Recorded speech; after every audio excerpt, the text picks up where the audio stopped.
Muy buenas tardes otra vez. Vamos a abrir nuestras Biblias al Evangelio de Juan, capítulo 11. Vamos a ir al Señor en oración antes de comenzar. Padre Celestial, te damos gracias por este tiempo. Gracias, Señor, Dios Todopoderoso, por permitirnos estar ante tu presencia. Gracias, Señor, por la oportunidad que tenemos ahora de abrir tu palabra, de poder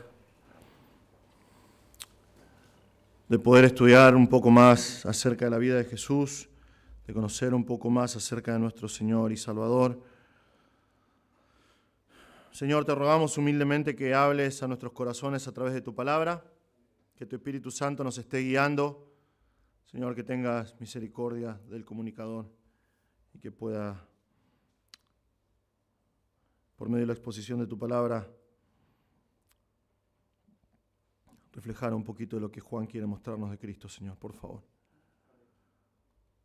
Habla a nuestros corazones, Señor. Te rogamos en el nombre de Jesús. Amén. Bien, si te preguntara cuál es la mayor tragedia en la historia de la humanidad, ¿qué me responderías? Bueno, no tenía que responder. Yo dije, bueno, ¿qué me diría? Hice algo medio raro porque no hago mucho esto. Cuando me equivoco en mi teléfono y mantengo el botón desbloqueado por mucho tiempo apretado, me aparece Gemini, ¿no? Que es la inteligencia artificial de mi celular. Entonces lo puse a prueba y le pregunté cuál era la mayor tragedia de toda la humanidad. Me respondió esto. Me puso esto, me dio un texto. Definir la mayor tragedia en la historia mundial es complejo, ya que puede interpretarse en términos de pérdida de vidas, impacto a largo plazo o pura devastación. Sin embargo, al observar los eventos con el mayor número de muertes, algunos se destacan. Número total de muertes naturales y provocadas por el hombre. La peste negra del siglo XIV. Se estima que esta pandemia mató entre 75 y 200 millones de personas, reduciendo significativamente la población mundial. Esto es en la Edad Media. Las inundaciones de China de 1931. Estas inundaciones a lo largo del río Yangtze son consideradas el desastre natural más mortífero jamás registrado, con un número estimado de víctimas que oscila entre 1 y 4 millones de personas. Desastres naturales. Las inundaciones de China de 1931, de las que ya hablamos, se mantienen en la cima, pero otros desastres naturales devastadores incluyen la inundación del río Amarillo de 1887 en China, alrededor de 2 millones de muertes, y el terremoto de Jiangxi de 1556 en China. Aparentemente en China pasan muchas tragedias. Se estima que 830.000 muertos. Tragedias provocadas por el hombre. La Segunda Guerra Mundial es ampliamente considerada el conflicto más mortífero en la historia de la humanidad, con un estimado de 70 a 85 millones de muertes, incluyendo civiles que perecieron por hambruna, enfermedades, crímenes de guerra y otras atrocidades. Esto incluye el Holocausto y los bombardeos atómicos de Hiroshima y Nagasaki. Otras tragedias significativas provocadas por el hombre incluyen la Primera Guerra Mundial y varios accidentes industriales y genocidios a lo largo de la historia. Y el artículo termina con esto. En última instancia, la mayor tragedia es subjetiva y depende de los criterios utilizados. Sin embargo, eventos como la peste negra o las inundaciones de China o la Segunda Guerra Mundial aparecen consistentemente en la cima de las listas por su inmenso costo humano. Ahora, me dediqué a investigar si era así, para ver si, porque muchos dicen que inteligencia artificial es pura sanata, como decimos nosotros, ¿no? Pero los números eran bastante precisos. Sin embargo, existe una tragedia descomunalmente mayor. Es la tragedia en la historia de la humanidad, porque no afectó a millones de personas, no afectó a cientos de millones de personas, sino a cada persona nacida en la historia de la humanidad. La palabra de Dios describe esa tragedia en los primeros capítulos de la Biblia, y el pueblo de Dios le ha adjudicado un nombre a esa tragedia, y es la caída. El libro de Génesis nos cuenta que el Señor creó al hombre para su gloria. El Señor creó al hombre en un entorno perfecto, Adán y Eva en Edén, para que lo cuiden, para que el hombre gobierne y juzgue sobre toda la tierra. Solamente tenían una restricción: no comer del árbol del conocimiento del bien y el mal. Podían comer de todos los árboles del huerto de Edén, incluyendo el árbol de la vida. Podían comer sus frutos, pero no de este árbol. Dios les prometió que si lo hacían, en el momento que lo hacían, iban a morir. Lamentablemente, muy poquito tiempo después de la creación, tanto Eva como Adán escucharon el engaño de la serpiente, que era astuta, más que todos los animales de Edén. Comieron del fruto y, por lo tanto, ellos murieron tanto física como espiritualmente. Esta es la tragedia más grande de toda la historia de la humanidad, hermanos. Es la tragedia más grande que enfrentó el hombre en toda su historia. Es una tragedia tan grande que el apóstol Pablo la describe con estas palabras en Romanos 5:12. Por lo tanto, como el pecado entró en el mundo por medio de un hombre, y por medio del pecado la muerte, así también la muerte se extendió a todos los hombres, porque todos pecaron. ¿Ven? Es una tragedia. Es una tragedia que afecta a cada persona viva a lo largo de toda la historia, porque no solamente afecta su vida desde el momento en que nace, que es contaminada por el pecado, sino que lo condena para siempre a una eternidad separado de Dios. Es una tragedia. Es una tragedia. Sin embargo, Dios, en un acto de eterna bondad, expulsó a Adán y Eva de Edén para que no comiesen del árbol de la vida y para que no queden en ese estado de pecaminosidad perpetua. Y en su gracia soberana, Dios hizo una promesa extraordinaria que nosotros podemos leer apenas comienza Génesis, en el capítulo 3 de Génesis, versículo 15, y que muchos teólogos llaman el protoevangelio. Es la primera promesa que nosotros vemos de redención en toda la palabra de Dios. Dios está hablando y está diciendo las consecuencias del pecado tanto a Adán como a Eva, como a la serpiente, y le dice a la serpiente: pondré enemistad entre tú y la mujer, entre tu simiente y su simiente. Él, la simiente de la mujer, él te herirá en la cabeza y tú lo herirás en el talón. Este es un pasaje lleno de esperanza, realmente lleno de esperanza, porque Dios promete que va a llegar un momento en la historia en que él, un hombre, el descendiente de la simiente de la mujer, va a aplastar la cabeza de Satanás y va a revertir todos los efectos ocasionados por el pecado. Va a llegar un momento en la historia en que él, una persona, va a venir y va a destruir a la muerte. Ahora, no puede ser Dios mismo. No podía ser Dios como lo vemos en Edén. Dios es espíritu y Dios es justo. Y Él no puede simplemente olvidar el pecado. Dios no puede simplemente destruir el pecado así como así, porque Dios es justo. Tiene que hacer algo con el pecado. Alguien tiene que ocuparse del pecado. No puede ser un hombre normal. No puede un hombre normal acabar con el pecado, porque desde el momento de la caída, cada ser humano, cada hombre nace en pecado, separado de Dios y condenado al infierno eterno. Pero nosotros vemos desde Génesis 3:15 y a través de todo el Antiguo Testamento el anuncio y el surgimiento de este personaje, de la simiente de la mujer, aquel que viene a destruir el pecado, aquel que viene a destruir la muerte, el Mesías, el Cristo, el ungido de Dios, el enviado de Dios. Y vemos atisbos de esta persona a lo largo de todo el Antiguo Testamento. El libro de Daniel, por ejemplo, nos cuenta que él va a ser como un hijo del hombre. Va a ser semejante al Hijo del Hombre. Sin embargo, nos dice que se le darán dominio, gloria y reino para que todos los pueblos, naciones y lenguas le sirvieran. Su dominio es dominio eterno que nunca pasará y su reino uno que no será destruido. Va a ser un hombre semejante al Hijo del Hombre, pero los atributos que muestra acá solamente le corresponden a Dios. Solamente le corresponden a Dios. Isaías nos dice que Él es un hijo que nos ha sido dado. Es un niño que nos ha nacido. Sin embargo, su nombre es admirable consejero, Dios fuerte, Padre eterno, príncipe de paz. Isaías nos dice que Él, la simiente de la mujer, es el hijo de una virgen. Sin embargo, su nombre es Emanuel, que traducido es Dios con nosotros. Es un hombre, es un bebé, pero va a ser Dios con nosotros. Por lo tanto, este Mesías, enviado de Dios. Ese bebé va a ser Dios hecho carne. Y durante siglos, y a través del pueblo de Israel, los seres humanos esperaron que llegara esa figura durante siglos, hasta que llegamos a nuestro Nuevo Testamento.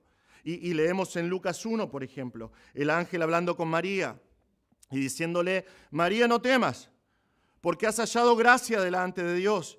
Y ahora concebirás en tu vientre y darás a luz un hijo, y llamarás su nombre Jesús. Este será grande y será llamado Hijo del Altísimo. Y el Señor le dará el trono de David su padre, y reinará sobre la casa de Jacob para siempre, y su reino no tendrá fin. Entonces María dijo al ángel: ¿cómo será esto? Pues no conozco varón. Respondiendo el ángel le dijo: el Espíritu Santo vendrá sobre ti, y el poder del Altísimo te cubrirá con su sombra, por lo cual también el santo ser que nacerá será llamado Hijo de Dios. Otra vez la misma verdad. El Mesías venidero es Dios y es hombre. Nosotros vemos estas características de Cristo, su deidad y su humanidad, manifestados a lo largo de todo el Nuevo Testamento. Es lo que nosotros llamamos en teología la unión hipostática, que Jesucristo es 100% Dios y 100% hombre. La unión hipostática, teológicamente hablando, nos muestra que Jesús es único. Es único, es la única, en teología le decimos la única persona teantrópica.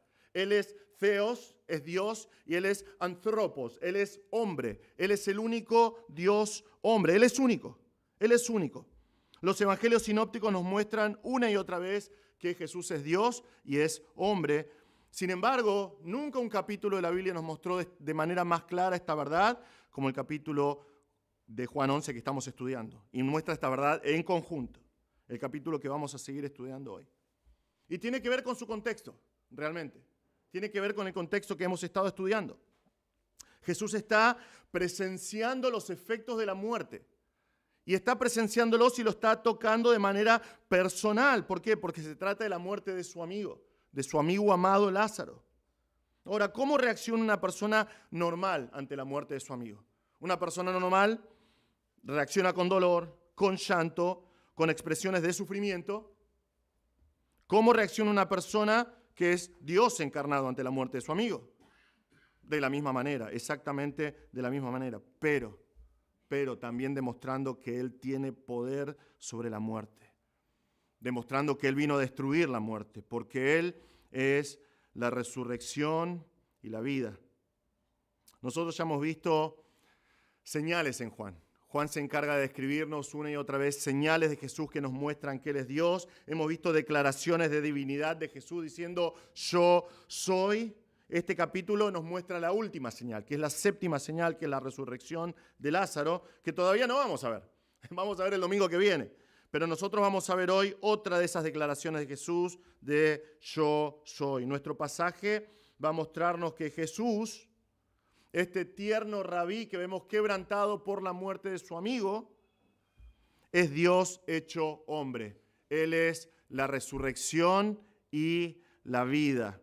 Vamos a leer Juan 11, comenzando en versículo 17, donde lo dejamos la última vez que estudiamos. Juan 11, 17, dice así: llegó pues Jesús y halló que hacía 4 días que Lázaro estaba en el sepulcro. Betania estaba cerca de Jerusalén, como a 3 kilómetros. Y muchos de los judíos se habían venido a la casa de María y Marta para consolarlas por la muerte de su hermano.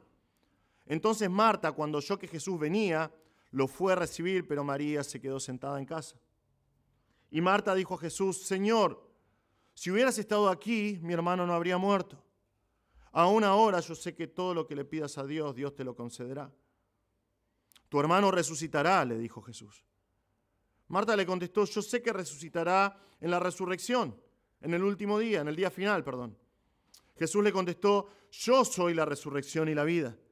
El que cree en mí, aunque muera, vivirá. Y todo el que vive y cree en mí no morirá jamás. ¿Crees esto? Ella le dijo: sí, Señor, yo he creído que tú eres el Cristo, el Hijo de Dios, o sea, el que viene al mundo. Habiendo dicho esto, Marta se fue y llamó a su hermana María, diciéndole en secreto: el maestro está aquí y te llama. Tan pronto como ella lo oyó, se levantó rápidamente y fue hacia él. porque Jesús aún no había entrado en la aldea, sino que todavía estaba en el lugar donde Marta lo había encontrado. Entonces los judíos que estaban con ella en la casa consolándola, cuando vieron que María se levantó deprisa y salió, la siguieron suponiendo que iba al sepulcro a llorar allí. Al llegar María donde estaba Jesús, cuando lo vio, se arrojó a sus pies diciendo: Señor, si hubieras estado aquí, mi hermano no habría muerto. Y cuando Jesús la vio llorando, y a los judíos que vinieron con ella llorando también, se conmovió profundamente en el espíritu y se entristeció. ¿Dónde lo pusieron?, preguntó Jesús. Señor, ven y ve, le dijeron. Jesús lloró. Por eso los judíos decían: miren cómo lo amaba. Pero algunos de ellos dijeron: ¿no podía este, que abrió los ojos del ciego, haber evitado también que Lázaro muriera? Nosotros vamos a ver en nuestro pasaje de hoy a Jesús reflejado como lo que Él es, Dios hecho hombre. Vamos a ver su humanidad y vamos a ver su deidad. Nosotros vamos a ver en nuestro pasaje de hoy dos conversaciones que dejan en evidencia la naturaleza teantrópica de Jesús. Dos conversaciones que nos demuestran que Jesús es Dios y hombre, 100% Dios y 100% hombre. Lo primero que tenemos en nuestro pasaje es un poquito de trasfondo. Juan nos describe la escena con la que se encontraron Jesús y sus discípulos al llegar a Betania. Vemos eso en versículos 17 al 19. La semana pasada vimos que luego de esperar 2 días, nuestro Señor emprende su viaje a Betania, pero al llegar, su amigo ya está muerto. Muy posiblemente Lázaro había muerto, si sacamos los cálculos, Lázaro ya había muerto cuando el mensajero estaba yendo a Jesús, o muy poquito tiempo después de dar el mensaje, porque se cree que más o menos el viaje de Betábara a Betania lleva un poco más de un día, más los 2 días que esperó. Cuando el Señor llega a Betania, Lázaro está muerto por 4 días. Ahora, muchos se preguntan por qué el Señor esperó tanto para ir a Lázaro. ¿Por qué esperó? Y llegó justamente 4 días después de que él ya estaba en el sepulcro. Hay algunos comentaristas que tienen una teoría muy interesante en cuanto a esto. Según una tradición rabínica, y quiero decir esto, entendemos que es solamente una tradición rabínica, pero es una tradición existente, ellos creían que el alma de una persona muere y cuando muere queda rondando alrededor del cuerpo. Y queda rondando alrededor del cuerpo durante 3 días. Y después de 3 días, cuando cambia el parecer del cadáver, es decir, empieza a descomponerse, el alma se va a la presencia de Dios, es imposible que llegue a revivir. Ahora, esto era conocido por los rabinos de la época de Jesús. Era una tradición que tenían ellos que pensaban, entonces, si vos estabas muerto por 3 días, después del 3er día ya no había chance que puedas volver a vivir. Jesús esperó 4 días, como para dejar en evidencia que lo que hizo es una obra divina y que el que lo realiza la obra de resurrección no es más que Dios mismo. Muy interesante esta teoría. Pero Juan nos cuenta eso, que Jesús llegó al 4.º día. Cuando llega, Lázaro ya está muerto hace 4 días. Ahora, Juan nos cuenta que Betania está como a 3 kilómetros o 15 estadios, depende de la traducción que tengas, de Jerusalén. Esto es un poquito más o menos, son 2,5 kilómetros, 3, más o menos. Si vos tenés un poquito de estado, si vos vas a Jerusalén, tenés un poquitito de estado, tardás 15 minutos en subir el Monte de los Olivos y de ahí, ver ahí abajo a la izquierda, esta aldea que está hasta el día de hoy, que es Betania. Ahora, Juan nos dice, y muchos de los judíos habían venido a la casa de Marta y María para consolarlas por la muerte de su hermano. Ahora, esto otra vez también es significativo porque nos da una idea acerca de esta familia. La semana pasada nosotros estudiamos acerca de Betania y recordamos que era llamado la casa de Betania, significa eso, ¿no? La casa de los pobres, la casa de los desafortunados, de los desválidos. Por eso es muy posible que ellos están viviendo juntos porque son 3 hermanos que en algún momento quedaron huérfanos, muy posiblemente.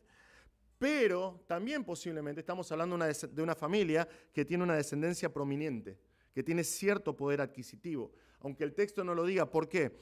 Porque primero, es evidente que tienen cierto lugar, porque Jesús cuando va a Jerusalén se queda en Betania y se queda él con sus discípulos, entonces tiene que tener cierto lugar para alojar a todos los discípulos.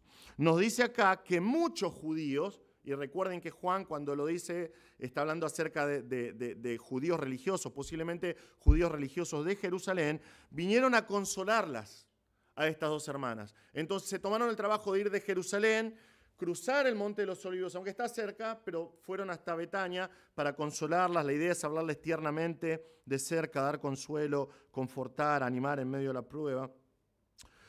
Si bien el consuelo religioso, que vamos a ver ahora esto un poquito, es algo común, que hayan venido demuestra que tienen un interés especial por Lázaro y por las hermanas para consolarlas.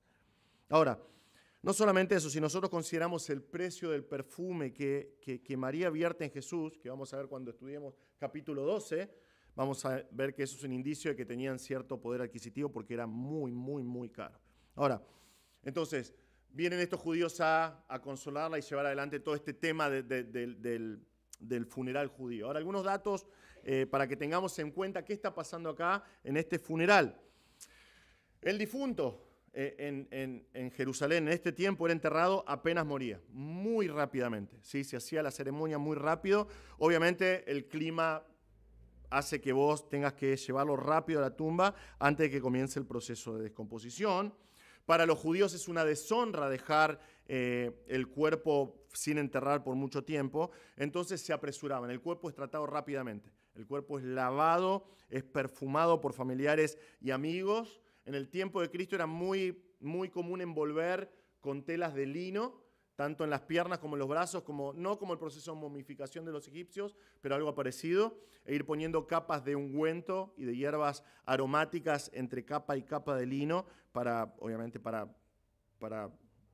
que el proceso de descomposición no sea tan fuerte. Una vez preparado el cuerpo, se hacía lo que en hebreo se llama la queriá, que junto a un rabino, que es el rasgado de las prendas. Vieron que ellos se rasgan las vestiduras en señal de dolor, acompañado de afirmaciones de fe y confianza en Dios, a pesar de la prueba que están teniendo. Y después el cuerpo es llevado de la casa, generalmente se hacía en la casa, o muchas veces, si la persona era prominente, se hacía en la sinagoga, y de ahí se llevaba a cuevas. Colocaban a la gente en cuevas, que si vos vas a Palestina hoy, está lleno de cuevas por todos lados. Israel está lleno de cuevas. Entonces era fácil. Metías en una cueva, tapabas y habían cuevas en cada aldea donde metían. Y si la persona era adinerada, se la ponía en sepulcros que ellos se hacían tallar de antemano en la piedra. ¿Sí? Recuerdan que Jesús fue enterrado en una tumba tallada en piedra por una persona muy adinerada que era José de Arimatea, una tumba nueva. Entonces, vemos esto, ¿sí? Se recitaban, cuando están llevando el cuerpo, se recitaban algunos salmos y oraciones, se contrataban a personas, esto es interesante, se contrataban a personas para llorar al difunto. Ellos mantenían el espíritu de tristeza, de llanto durante todo el funeral, y te das cuenta de eso. Por ejemplo, cuando nosotros vemos que Jesús resucita a la hija de Lázaro, cuando dicen, ya está, no molestes al maestro, ella se murió, y Jesús dice, no murió, está durmiendo. Y se empiezan a reír los que están en la casa de Jairo. Los que se empiezan a reír son los que están contratados para llorar. ¿Por qué? Se está bromeando, se murió la piba, por eso nos contrataron. No, pues no son familiares, los familiares no se reirían. Los que se ríen son estos que fueron contratados. Ahora, la ley rabínica establecía esto. Incluso los más pobres de Israel deberían contratar al menos 2 flautistas y una plañidera. La plañidera es la mujer que hace lamentaciones. Vos le pagás para que vaya llorando y gritando mientras vas haciendo la procesión. Entonces, esto es todo lo que pasa en el entierro. Se lleva a la persona, el cuerpo, el cadáver hasta el sepulcro, se tapa y después el enfoque cambia completamente hacia la familia en medio del dolor. Y es lo que vemos que está pasando acá. Este proceso se llamaba Shiva, que significa en hebreo Shiva es 7. Porque durante 7 días la persona mantenía el duelo profundo, llorando por el familiar, y la gente los iba consolando, los venía a visitar, les traían comida, cosas por el estilo. Entonces, este es el escenario con el cual Jesús se encuentra cuando llega a Betania. Están en medio de, Lázaro murió hace 4 días, así que están en el medio de la Shiva, del proceso del llanto y del duelo por la muerte de Lázaro. Y Jesús no llega hasta el lugar, ¿sí? Entonces, Juan nos presenta la primera conversación acá, la conversación con Marta, versículos 20 al 28, que nos revelan la deidad de Jesús, que nos muestran que Jesús es 100% Dios. Entonces, pasan 4 días, Lázaro está en la tumba por 4 días, Jesús está llegando a Betania, Y el versículo 20 nos recuerda lo mismo que leemos en Lucas 10, que hablamos un poquito la semana pasada de estas dos hermanas. Marta, ¿qué hace? Corre de acá para allá atendiendo a Jesús, ¿recuerdan? Y María está a los pies del maestro. Eso es lo que vemos en Lucas 10, la famosa historia de Lucas 10 de estas dos hermanas. Juan nos dice acá, entonces Marta, cuando oyó que Jesús venía, lo fue a recibir, pero María se quedó en casa. ¿Ven? Otra vez lo mismo. Marta es una mujer de acción. Escucha que Jesús está viniendo y sale corriendo. María es una mujer, vamos a decir así, de contemplación. Marta está lista para la acción. María es más reservada, tal vez, que Marta. Ahora, esto no es necesariamente malo o bueno, no hagas parte con María o con Marta, es simplemente su manera de ser. Lo que nos van a mostrar estos pasajes es muy interesante, porque nosotros vamos a ver varias personas enfrentando el mismo dolor por la situación, pero expresado de manera diferente, con actitudes que son diferentes. Marta es más impulsiva, al punto que ni bien escucha la noticia de Jesús, no deja que el Señor llegue a la casa, ella va al encuentro con el Señor. Mientras María está reposando en la casa, está sentada. ¿Vieron que dice el pasaje? Está sentada. Porque esta es la manera en que vos hacías el Shiva, el proceso de duelo. Vos estabas en tu casa sentado o recostado, porque es la manera en que lo hacían y lloraban de esa manera. Ahora, ¿qué va a pasar con este encuentro? Nosotros vemos acá en versículos 21 y 22 la impulsividad de Marta. Marta es impulsiva. Ella va al Señor, llega hasta donde está el Señor y le dice, Señor, si hubieras estado aquí, mi hermano no habría muerto. Ahora, algunos ven esto como un reproche, como si estuviese enojada. En realidad nunca vamos a saber, y esa es una de las cosas que, por eso decimos, ojalá que haya una serie de videos en el cielo que nos muestren lo que pasa acá, si entendemos, ¿no? Las expresiones. De este lado de la eternidad no vamos a entender con qué lo dijo, pero por el contexto inmediato esto no tiene los matices de un reproche, realmente, sino más bien es una exclamación de dolor. Y en medio de ese dolor expresa su fe en la persona de Cristo, su fe en base a lo que sabe acerca de Jesús. Porque vean lo que dice, si hubieses estado acá, mi hermano no habría muerto. Aún ahora, aunque mi hermano está muerto, yo sé que todo lo que le pidas a Dios, Dios te lo concederá. Y recuerden, nosotros ya leímos el pasaje. Ella no tiene en mente una resurrección inmediata. Ella no está pensando que Jesús va a resucitar a su hermano. Entonces, solo está diciendo que sigue creyendo que Jesús es el Señor, a pesar de la pérdida que acaba de experimentar. Ella sabe que si Jesús hubiese estado, Lázaro estaría vivo, pero no fue así. Y yo digo que tiene fe, porque aunque perdió a su hermano, y ya no va a volver, su hermano, o por lo menos es lo que piensa ella, todavía ella cree que Jesús tiene esta relación especial con el Padre, que si él ora al Padre, el Padre le va a dar lo que Jesús pide, aunque no haya llegado a sanar a su hermano. Es maravilloso esto, realmente. Versículos 23 y 24. También vemos acá en estos pasajes algo que vimos la semana pasada, que es la confusión típica. Jesús dice algo y los discípulos entienden algo completamente distinto y el Señor lo aclara. Entonces eso vemos acá. El Señor le dice a Marta, tu hermano va a resucitar. La idea acá, lo que nosotros tenemos acá, resucitar, nuestra mente judeo-cristiana piensa en levantarse entre los muertos, ¿no? Literalmente significa levantarse entre otros, ¿sí? En este caso de la muerte, pero eso significa levantarse entre otros. Ahora, Marta entiende esto, lo que le dice el Señor. El Señor dice, tu hermano va a resucitar. Marta entiende, cree esto, pero no sabe el tiempo real en que va a suceder. Marta le contestó, yo sé que resucitará en la resurrección en el día final. Marta es creyente, ella conoce las Escrituras. Ella sabe lo que dice, por ejemplo, la palabra de Dios en Daniel 12, que va a llegar un tiempo en que muchos de los que duermen en el polvo de la tierra serán despertados para vida eterna. Unos para vida eterna y otros para confusión eterna. Pero muchos de los que duermen en el polvo de la tierra, en el día final se van a levantar. Entonces, ella sabe que un día en el futuro Dios va a resucitar a los suyos a vida. Aquellos que murieron en fe van a ser resucitados, van a ver. Entonces ella dice, yo sé, algún día voy a ver de nuevo a mi hermano. Pero el Señor está diciendo otra cosa.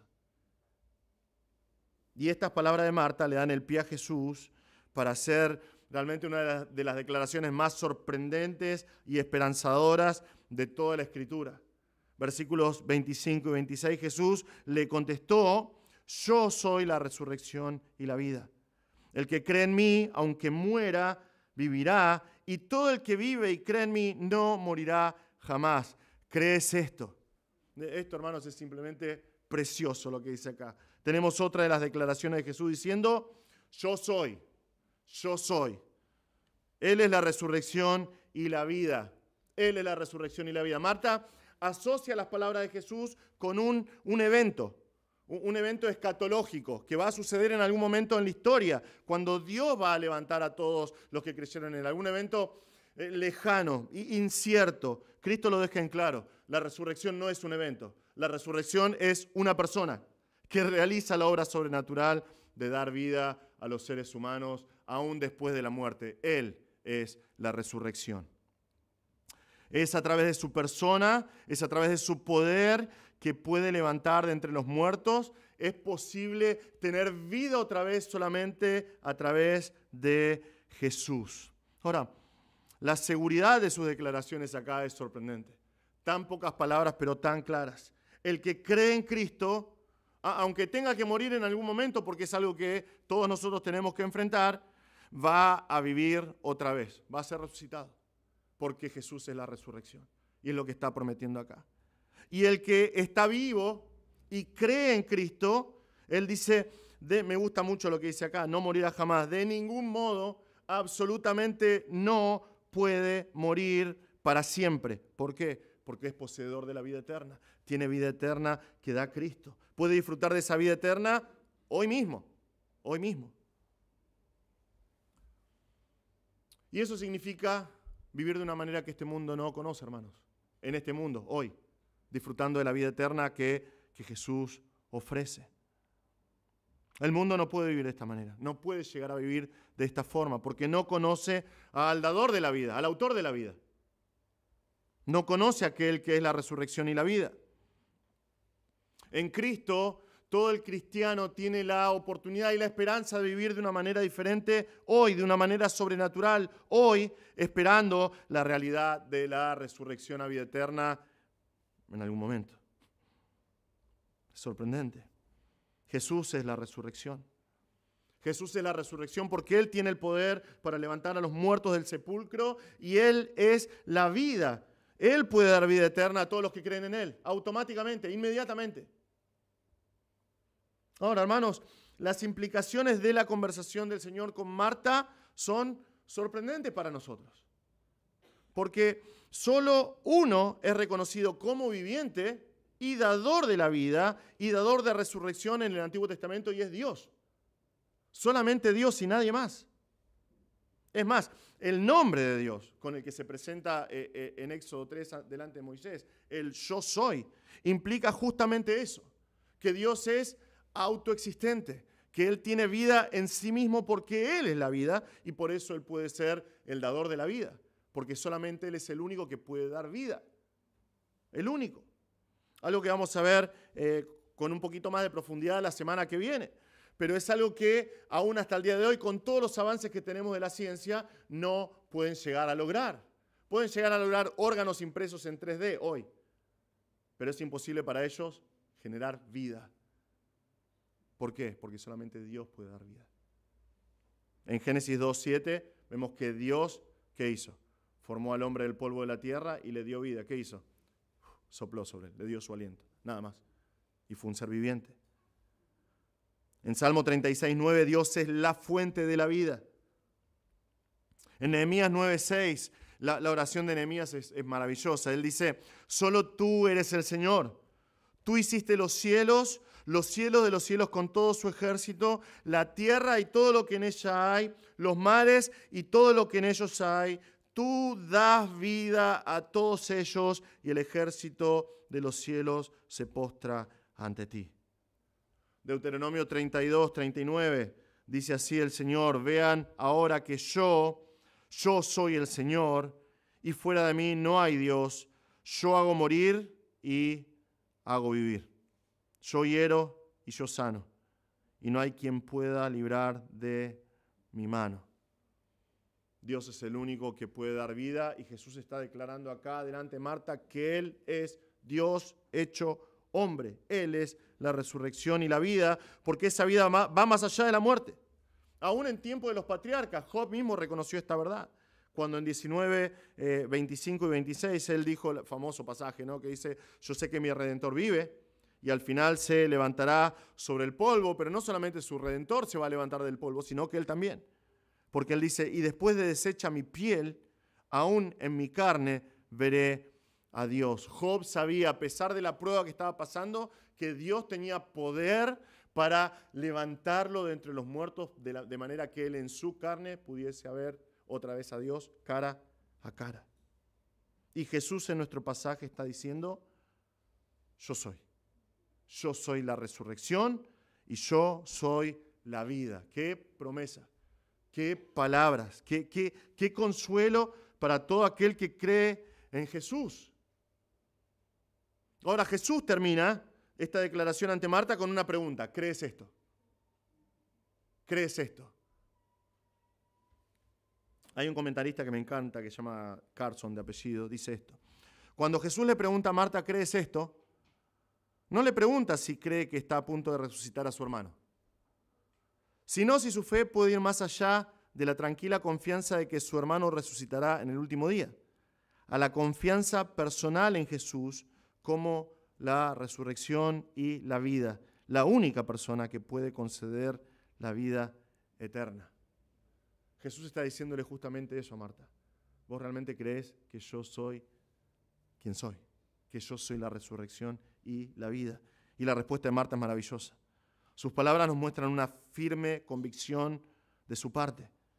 No sobre la resurrección de su hermano ya, sino acerca de quién es Jesús para ella. ¿Qué cree ella de Jesús? Ella le dijo, sí, Señor. Yo he creído que tú eres el Cristo, el Hijo de Dios, o sea, el que viene al mundo.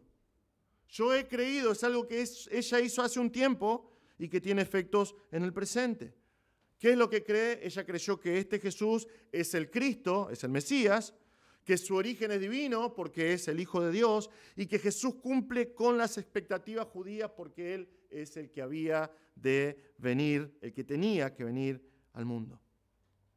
Marta llega ante Jesús con un corazón quebrantado por el dolor, quebrantado por la pérdida de su hermano, tal vez turbada de pensar, porque tal vez hay algo de eso en sus palabras, de pensar en lo que podría haber pasado si Jesús estaba ahí, pero no pasó porque Jesús no estaba. Pero Cristo cambia la situación. Cristo cambia en medio de su dolor y vuelve el enfoque de Marta hacia Él, hacia su persona, demostrando que Él es la resurrección y la vida. El que cree en Él tiene seguridad de vida, vida eterna y resurrección. Y enfrentada Marta con estas verdades y ante el reconocimiento de su fe en estos dichos de Jesús, su corazón es consolado. Su corazón es consolado por Cristo. Y vemos que está consolado porque ella no se queda llorando. Ella no se queda quejando. Ella en versículo 28 va hasta donde está su hermana María. Recuerden que ella está llorando dentro de la casa, está sentada llorando, porque es la manera de hacer duelo en esta cultura. Y le lleva un mensaje especial. El maestro está aquí y te llama. Vemos todavía el gran respeto que Marta tiene por Jesús. Lo designa como el maestro. Él está en las afueras de la ciudad y quiere verla antes de entrar. Quiere ver a María, quiere tener un tiempo de comunión íntima con María de la misma forma que lo tuvo con Marta. Es acá donde se da nuestra segunda conversación. Pero antes de esa segunda conversación, algunas implicaciones acerca de este punto, hermanos. Pasajes como estos son un tesoro teológico para nosotros. Un tesoro teológico, algo que vos tenés que, muy pocas palabras, pero que tendríamos que tener nosotros anotadas, memorizadas, sabidas de memoria, porque son pasajes que nos llevan a la alabanza, a la adoración, a la paz, a la esperanza, a la gratitud, a la alegría. ¿Por qué? Porque nuestra fe no descansa en un hombre. No descansa en un hombre solamente. Nuestra fe descansa en Dios mismo hecho hombre. El resto de las religiones del mundo, todas las religiones del mundo descansan en un hombre, en su fundador, en hombres que están muertos y se quedaron muertos ahí. Pero nuestra fe reposa en la persona, en la promesa y en la obra de Cristo, Dios hecho hombre, aquel que es la resurrección y la vida. Si estás en Cristo, vas a vivir para siempre. Si estás en Cristo, hoy mismo estás disfrutando de esa vida eterna que Cristo promete acá. Y si estás en Cristo, un día vas a ser levantado entre los muertos por Jesús mismo. ¿Qué promesa, hermanos? ¿Qué promesa? Este pasaje también nos recuerda algo más. Nos recuerda que si somos discípulos de Cristo, nosotros tenemos que mantener una convicción firme de quién es Él.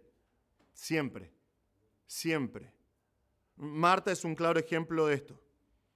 Marta está entre medio de la turbación, el dolor por la pérdida de su hermano. Sin embargo, ella dice, yo creo. Tal vez no entiende todo acerca de la persona de Jesús. La semana que viene vamos a ver que protesta. El Señor dice, saquen la piedra. Y ella dice, maestro, pará. Ya tiene olor, apesta. Hace 4 días que está enterrado. Entonces no entiende todo por completo. Pero lo que entiende, lo que ella cree acerca de la personalidad de Cristo, acerca de la identidad de su maestro, es inconmovible. Ella dice, yo sé que sos el Cristo, el Hijo de Dios, el que ibas a venir al mundo, y ella se mantiene en esa verdad y ella vive de acuerdo con esa verdad. Y es lo que hace un verdadero creyente en Cristo, hermanos. Un verdadero creyente, un verdadero cristiano no juega a 2 puntas. Un verdadero cristiano no juega a que un día cree en Jesús y el otro en las promesas de este mundo. No puede. No puede.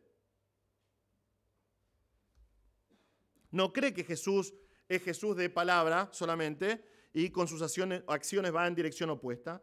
Un cristiano verdadero cree en Jesús y lo sigue con convicción firme. Y otra vez, tal vez no entendés todas las implicaciones acerca de Cristo, tal vez no entendés por completo quién puede entender a Dios hecho hombre, ninguno de nosotros. Pero lo que sabes de Jesús, lo aferrás, te abrazás con toda tu fuerza en tu corazón, lo atesorás y vivís en base a esa verdad porque es lo que hace un creyente verdadero. Y aunque a veces en medio del más profundo dolor, pero sin embargo podés decir como dice Marta, yo sé que sos el Cristo, yo sé que sos el Hijo de Dios, yo sé que sos el que había de venir al mundo. Señor, yo sé que sos la resurrección y la vida. Eso es lo que hace un cristiano verdadero. Y finalmente en este punto, me es inevitable hacer la misma pregunta que Jesús le hizo a Marta. Jesús es el Cristo, Jesús es el Hijo de Dios, Él es la resurrección y la vida. Él vino a morir por tus pecados. Él vino para comprar tu perdón con su sangre.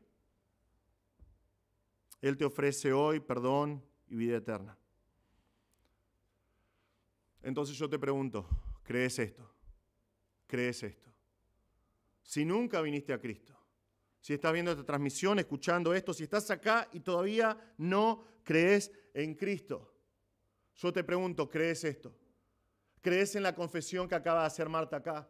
Que Jesús es el Mesías, que es el Salvador del mundo, que Él murió por tus pecados. ¿Crees esto?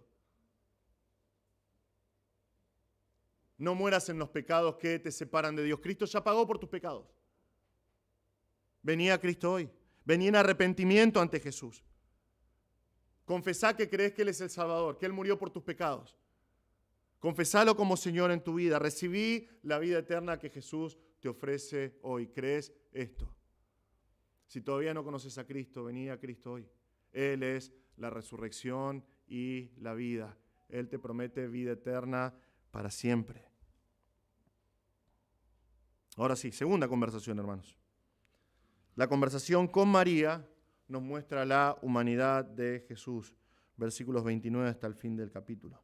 La conversación con María nos muestra la humanidad de Jesús.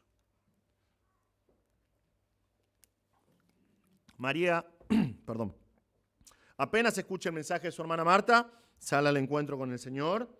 Verso 30 nos dice que fue al mismo lugar donde Marta lo había encontrado, en las afueras de la aldea. Y Juan es bien descriptivo en su relato de la escena. Nos dice que los judíos que la estaban consolando, al ver que ella salía, pensaron que iba a la tumba a llorar ahí. Es algo normal.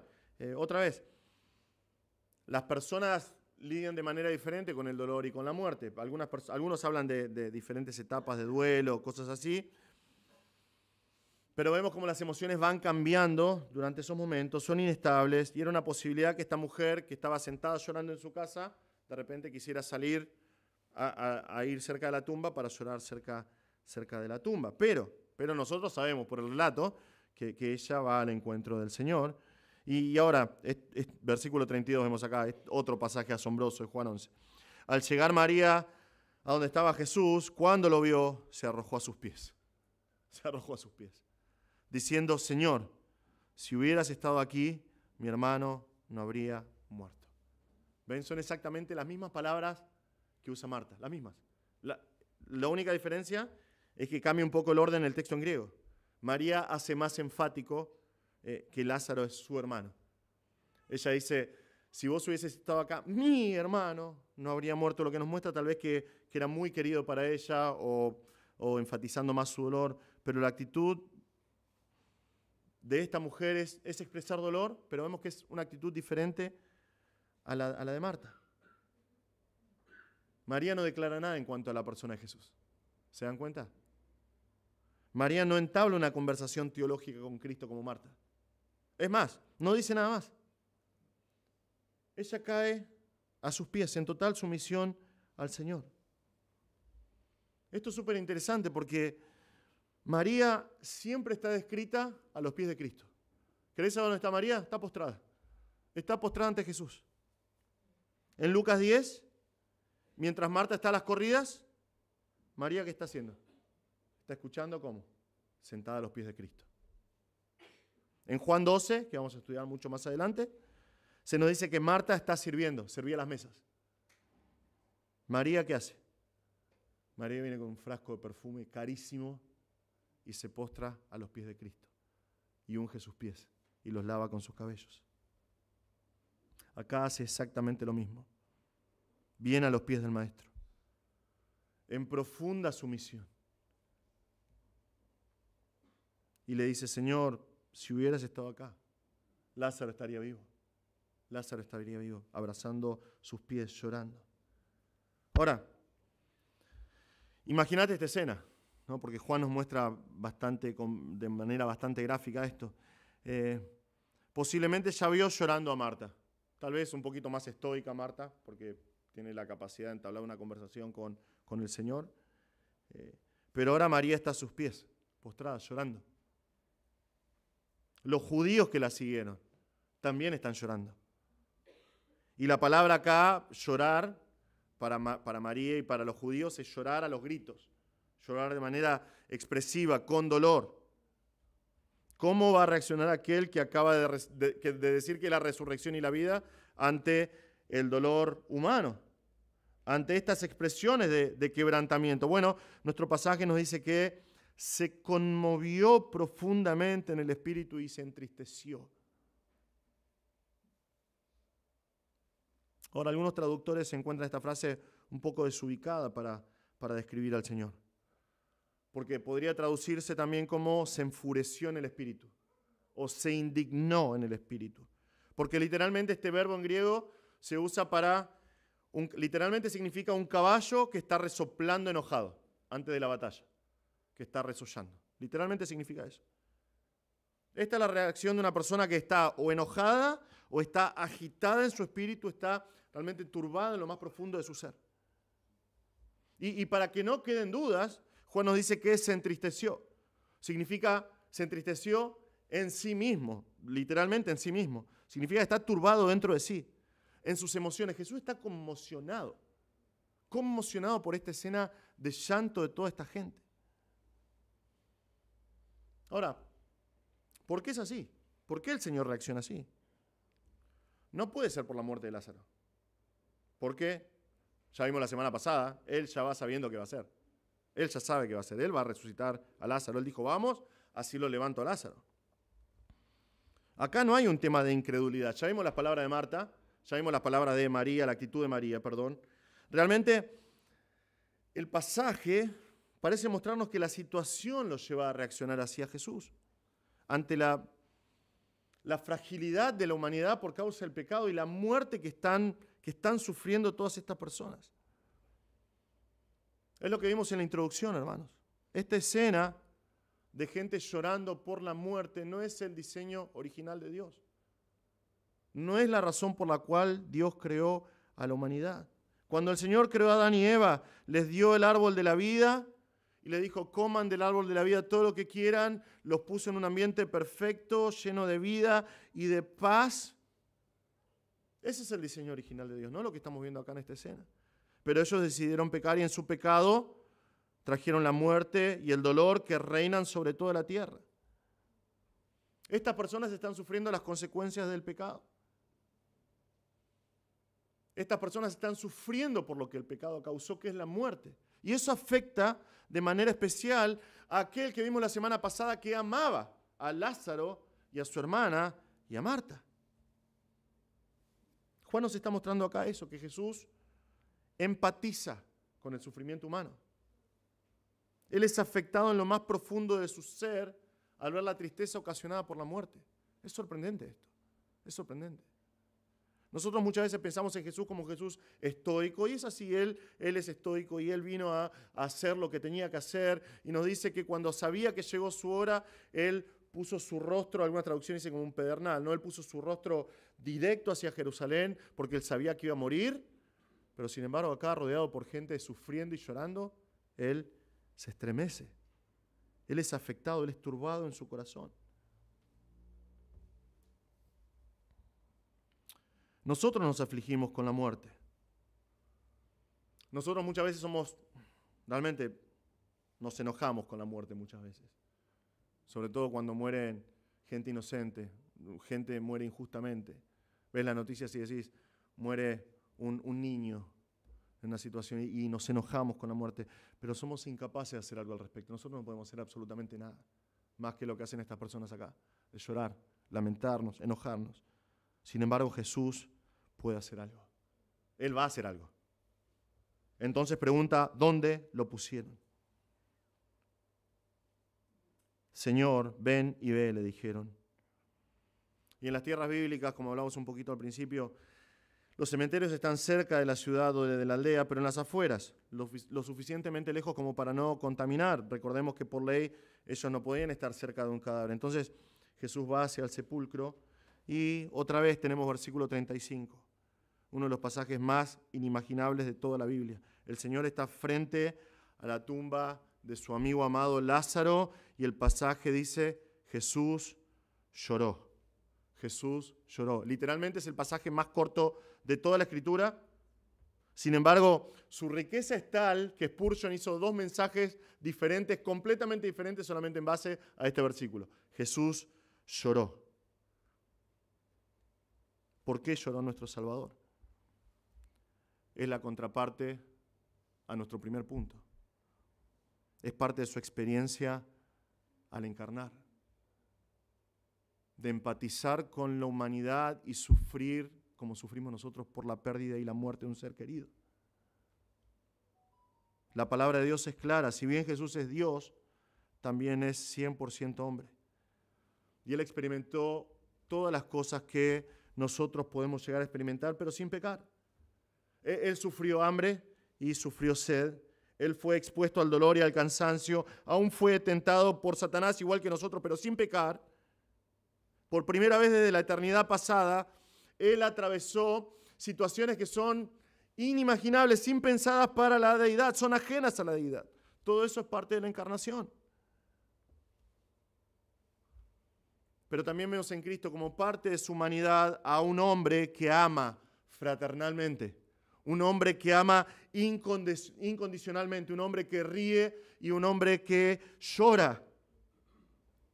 Un hombre que sufre ante el dolor de sus seres amados. Un hombre perfecto que está indignado por el pecado, que causa las desdichas y el sufrimiento de la humanidad. Y tenemos a Jesús rodeado de personas que no tienen ni idea de lo que están a punto de experimentar. Y solo piensan que van al sepulcro a seguir llorando desconsoladamente. Y todas estas cosas afectan a Jesús. Y nos dice Juan que Jesús frente a la tumba de Lázaro llora. Y ahora, este no es el mismo verbo que vimos recién. Esto no es llorar a los gritos. Jesús llora y este verbo significa simplemente derramar lágrimas en silencio. Él está quebrantado en su corazón. Él está llorando por la muerte de su amigo. Y esta actitud de Jesús despierta dos tipos de reacciones entre la gente. Algunos están sorprendidos por el amor de Jesús. Ven sus lágrimas y dicen, miren, cómo lo amaba. Y miren es un llamado de atención, denota sorpresa. Miren, qué amigo querido que era Lázaro para él, cómo está llorando. Pero algunos de ellos, también con el fraseo de Marta y María, dijeron, ¿no podía que abrió los ojos del ciego haber evitado también que Lázaro muriera? Algunos de estos judíos posiblemente fueron testigos de lo que pasó en Juan 9 que hemos estudiado. Este mismo hombre que ahora está llorando por Lázaro frente a la tumba le dio ojos a un ciego de nacimiento, pero no pudo sanar a un enfermo, no pudo sanar a su amigo. ¿Por qué pasó esto? Y otra vez no sabemos con qué actitud lo están diciendo, no podemos saber. Con dolor seguramente, pero no podemos ver sus intenciones. Dicen, ¿no podría haberlo hecho? ¿No podría haberlo sanado? La respuesta es sí, pero no lo hizo. Porque Él tiene algo mejor. Y de este pasaje nosotros podemos extraer algunas verdades para nosotros y ver claramente la humanidad de Cristo. La humanidad de Cristo, una humanidad que afecta nuestras vidas de manera especial, hermanos. Porque siguiendo la lógica del escritor de Hebreos que dice, porque no tenemos un sumo sacerdote que no pueda compadecerse de nuestras flaquezas, sino uno que ha sido tentado en todo como nosotros, pero sin pecado. Y las implicaciones de la humanidad de Cristo para nosotros son sorprendentes, hermanos. Y si nosotros podemos aprovechar lo que Juan está diciendo para nosotros acá, vamos a ser benditos por el resto de nuestras vidas. ¿Por qué? Porque Juan nos muestra que Jesús entiende las cosas que atravesamos. Jesús las entiende. ¿Por qué? Porque Él mismo las experimentó. Y las experimentó sin pecado. Y es la razón por la cual nosotros podemos ir a Cristo y derramar nuestro corazón delante de Él, y Él se va a compadecer de nosotros, porque Él experimentó absolutamente todo lo que nosotros podemos experimentar en este mundo.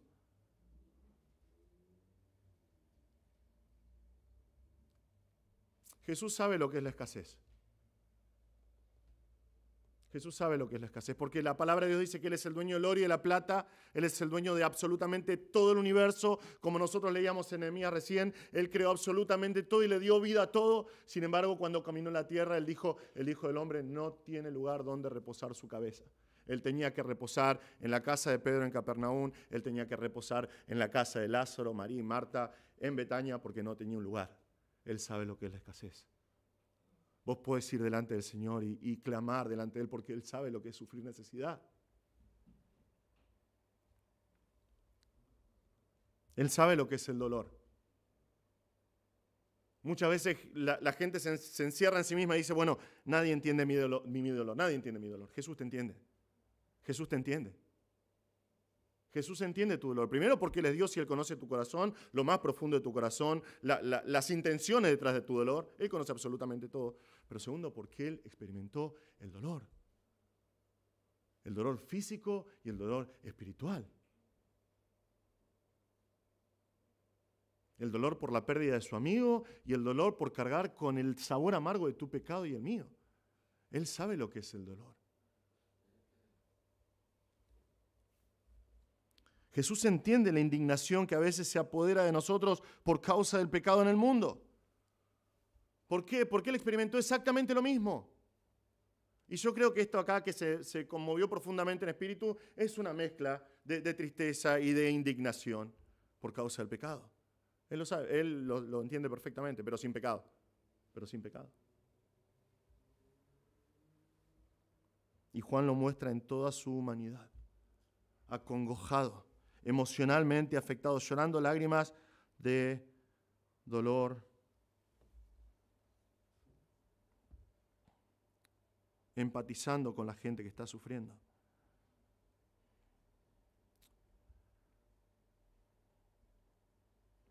Entonces, nuestro Señor está frente a la tumba.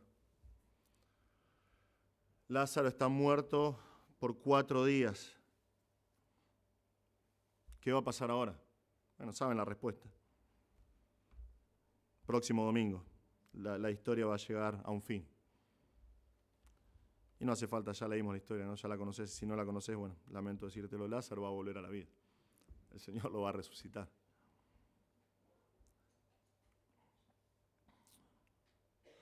Pero hasta entonces, hermanos, nuestra meditación en la semana tiene que estar enfocada en la persona de Cristo, en lo que nos muestran estos pasajes.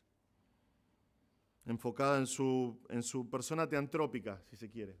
Si aprendiste esa palabra hoy, buenísimo, gloria a Dios por eso. Él es Dios, pero Él es hombre. Él es Dios, pero Él es hombre. Él es sublime, y por causa de que Él es Dios, nuestra salvación está segura. Él es el Señor, y por causa de que Él es Dios, nosotros podemos estar confiados de saber que un futuro glorioso nos espera, porque Él es la resurrección y la vida. Pero Jesús es hombre. Tu Salvador, aquel que murió clavado en la cruz, es carne y huesos sin pecado. Pero es un hombre en toda su constitución y como te lo imaginás, pero sin pecado. Él es un hombre y Él empatiza con vos, Él entiende tu dolor, Él entiende absolutamente todo lo que vos atravesás, porque Él es un hombre como nosotros. Y la meditación de estas verdades, el considerar la persona perfecta de Cristo, 100% Dios y 100% hombre, siguiendo la lógica del escritor de Hebreos, hace que nosotros nos acerquemos con más confianza al trono de la gracia, para que recibamos misericordia y hallemos gracia para la ayuda oportuna, porque nuestro Salvador Jesucristo, el Hijo de Dios, es único. Amén. Vamos a orar para terminar. Señor, te damos muchas gracias por tu palabra. Te damos gracias, Señor, por tu plan perfecto de redención que implicó enviar a tu Hijo, Jesucristo, el cual, siendo Dios, no estimó el ser igual a Dios como cosa que aferrarse, sino que se despojó a sí mismo, tomando forma de siervo y haciéndose obediente hasta la muerte y muerte de cruz, haciéndose como uno de nosotros para alcanzar nuestra redención. Te damos gracias por Jesús y reconocemos, Señor, que su nombre es sobre todo nombre. Reconocemos que Él es el Señor. Y te agradecemos, Padre, porque nuestra salvación descansa en Cristo, Dios hecho hombre. Señor, ayúdanos a vivir vidas dignas del precio que fue pagado por nosotros. Ayúdanos para que la meditación de estas verdades transforme nuestro corazón y nuestras vidas y nos guíe en nuestras decisiones día a día, para que vivamos para tu gloria, para la gloria y la exaltación de aquel que murió por nosotros en muerte de cruz y humillación, para que nosotros podamos tener vida eterna. Te damos gracias, Señor, porque en Cristo, la resurrección y la vida, nosotros tenemos paz. Señor, bendice estas palabras y bendice nuestro tiempo ahora en el nombre de Jesús. Amén.